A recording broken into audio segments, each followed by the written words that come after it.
പിന്നെ ഒരു ക്ലിപ്പ്, ഞങ്ങൾ സുന്നത്തി ജമാഅത്തിന്റെ പണ്ഡിതന്മാർക്കിടയിൽ ശാഖാപരമായ മസലകളൊക്കെ ചർച്ച ചെയ്യുമ്പോ അതിന് പൂച്ചക്ക് എന്താ പൊന്നൂക്കുന്നെടുത്ത്?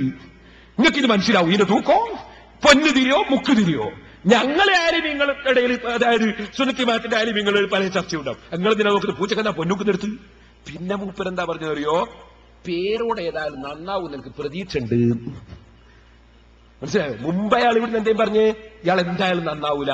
അപ്പൊ ഏതായാലും ഇപ്പൊ ആര് നന്നായിട്ടുണ്ട്? എനിക്ക് ഉറപ്പന്നെ ഉണ്ട് കേട്ടോ. പിന്നെന്താ മൂപ്പര് പറഞ്ഞറിയോ? മൂപ്പര് പറഞ്ഞ് അള്ള ചിരിക്കൂൻ, ഇവിടെ വന്ന് പ്രസവിച്ച അള്ള ചിരിക്കൂൻ. പിന്നെന്താ മൂപ്പര് പറഞ്ഞറിയോ? മൂപ്പര് പറഞ്ഞത് മുഹീദ്ദീൻ ശൈഖ് റളിയല്ലാഹുവിന്റെ കുഞ്ഞത്തിൽ അവര് പറയും പോലെ അള്ള കയറും ഇറങ്ങും, വലത്ത് രണ്ട് കൈയുണ്ട് ഇടത്ത് കൈയില്ല, അള്ള അങ്ങനെ പായും, തണ്ടങ്കാലുണ്ട്, ചിരിക്കും എന്നൊക്കെ മുഹീദ്ദീൻ ശൈഖിന്റെ കുഞ്ഞത്തിലുണ്ട് പോലും. അള്ള സിംഹാസനത്തിന് പോലെ ഇരിക്കാന്നുണ്ട് പോലും. മൗലവി കഴിഞ്ഞ പ്രാവശ്യം ഞാൻ അതിനെ മറുപടി പറഞ്ഞില്ലേ, ഫതാവൽ ഹദീസിൽ ഇബ്നു ഹജർ റളിയല്ലാഹു പറഞ്ഞില്ലേ, അത് മുഹീദ്ദീൻ ശൈഖിന്റെ കുഞ്ഞത്തിൽ ഏതോ കപടന്മാർ അതാ കൂട്ടിച്ചേർത്തതാണ് ഇബ്നു ഹജർ റളിയല്ലാഹു പറഞ്ഞില്ലേ. അതിന് മൗലവിന്റെ മറുപടി എന്താ അറിയോ? ഈ കുഞ്ഞത്ത് ഞങ്ങൾ സുന്നിയുടെ ബുക്ക് സ്റ്റാളിൽ നിന്ന് വാങ്ങിയതാണ്. മൗലവിന്റെ മറുപടിയാ, സുന്നിയുടെ ബുക്ക് സ്റ്റാൾ, നെല്ലിക്കുത്ത് ബുക്ക് സ്റ്റാളിൽ നിന്ന് വാങ്ങിയതാണ്. മൗലവി ആ കുഞ്ഞത്തിലുള്ള അസംഗതി കൂട്ടിച്ചേർത്തതാണ് എന്ന് പറയുന്നേ ഫതാവൽ ഹദീസിയ ഞങ്ങൾ മുജാഹിദിന്റെ ബുക്ക് സ്റ്റാളിൽ നിന്ന് വാങ്ങിയതാണ്. ശരി, മറുപടി ചുരുക്കി അങ്ങ് പറയാണ്. പിന്നെന്താ മൗലവി പറഞ്ഞത്? പിന്നെ മൗലവി പറഞ്ഞത് യമീനുൻ എന്നതിന്റെ അർത്ഥം പേരോടൊന്ന് പറഞ്ഞു തരുമോന്ന്. ഞാനും അതേ മൗലവി എന്നെ പറയുന്നുണ്ട്, പേരോട് പറയുന്നത് അർത്ഥം പറയാൻ പാടില്ല എന്നാണ്. ആ മൗലവി എന്നോട് അതിന്റെ അർത്ഥം ഒന്ന് പറഞ്ഞു തരുമോന്ന്. ഈ മൗലവിനെ എവിടെയാ കൊണ്ടുപോട്ട് നിങ്ങൾ തീരുമാനിച്ചോളി. പിന്നെ മൂപ്പര് അശ്അരിയാക്കളൊക്കെ പേച്ചവരാണ്, ഗുണ്യത്തിലുണ്ട്.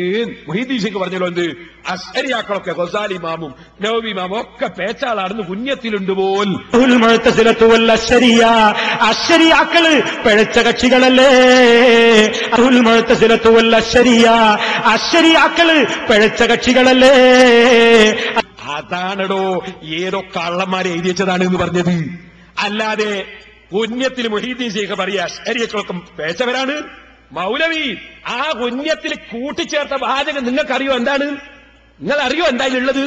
അതിലുള്ളത് അതാ അല്ലാഹു ഇസ്തവാ അലൽ അർശി എന്നതിന് ഇർതഫ എന്നോ അല എന്നോ തഫ്സീർ പറഞ്ഞാൽ ആ പറയുന്ന തഫ്സീർ അശ്അരിയാക്കളതാണ്, അത് പേച്ചതാണ് അതിലുള്ളത്. എന്നാൽ ആ തഫ്സീർ എവിടെയാ ഉള്ളതെന്ന് മൗലവിക്കറിയോ? അത് ബുഖാരിയിലാ ഉള്ളത്.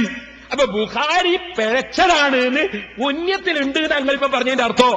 അങ്ങനെ മുഹീദ്ദീൻ ശൈഖ് പറയോ ബുഖാരി പേച്ചലാണ്? മൗലവി കിതാബൊന്നും പഠിക്കാതെ അള്ളാനെ കസേരമേലിരുത്താന്ന് വിചാരിച്ചിട്ട് അള്ളാഹ്ക്ക് കയ്യും കാലുണ്ട് എന്ന് പറഞ്ഞിട്ട് നടന്നാ പോരാ, കിതാബ് ഓതി പഠിക്കണം. ഞാന് ഗണ്ണന പ്രസംഗം തുടങ്ങുന്നേ ഉള്ളൂ. സമയം പോയിപ്പോയോ? ഞാൻ